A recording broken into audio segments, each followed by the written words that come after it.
Vivere in un paese qua a Sauris di 400 abitanti è veramente meraviglioso per noi. Alle volte uno cerca l'avventura della città, ma dopo un paio di anni di tanto rumore, tanta gente, uno ha bisogno di un po' di sicurezza, restare in pace e lasciare un po' la vita indietro. Uno lascia veramente tutto, si sta tra la natura, si guarda il sole, gli animali. Abbiamo un supermercato, abbiamo una palestra, la gente è carinissima, per quello uno veramente si sente come a casa tutto il tempo. Come fate a procurarvi tutto ciò che è necessario per poter portare avanti l'attività? Noi per fortuna non è che siamo così lontano da Udine, sono 70 km. Una volta alla settimana, ogni 10 giorni, andiamo giù per fare la spesa e anche quasi tutti gli altri provvedori arrivano qua una volta alla settimana. Per quello soltanto sono delle piccole robe che uno deve andare a prendere e tutto l'altro arriva a noi. Quanto è diverso vivere in Argentina rispetto al vivere qui a Sauris sulle Alpi?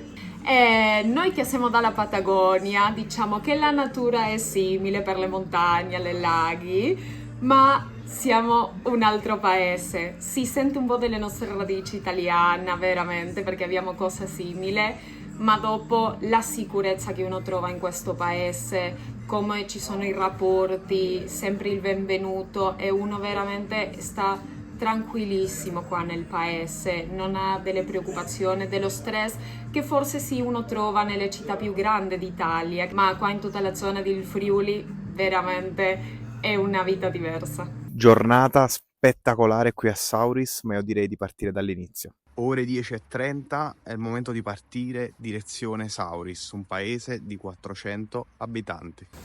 Come potete vedere il tempo non è dei migliori, si preannuncia nevischio su in montagna.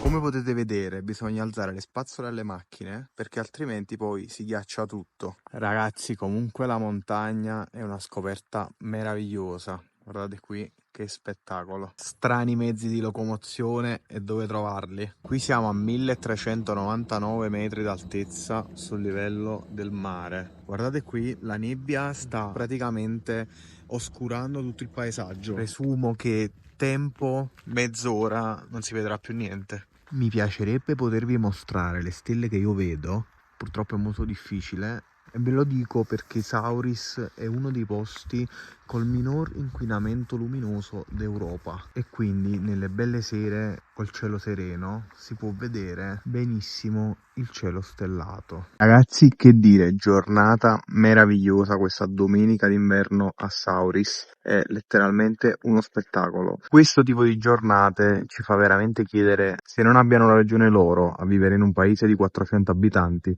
ma circondato da così tanta bellezza. Le difficoltà che ci sono state raccontate sono davvero tante, a partire dal fatto che il primo ospedale dista 45 minuti e quindi è complicato sia per gli anziani sia per chi vuole mettere al mondo dei figli. C'è poi da considerare che in questa frazione del paese in cui ci sono adesso, ad oggi, 69 abitanti, sono purtroppo più le morti che le nascite. Altra difficoltà è senza dubbio quella del reperire personale per le strutture ricettive. In posti in cui ci sono così pochi abitanti, chiaramente è difficoltoso anche reperire il personale che è adibito alle ospitali negli alberghi e nei ristoranti.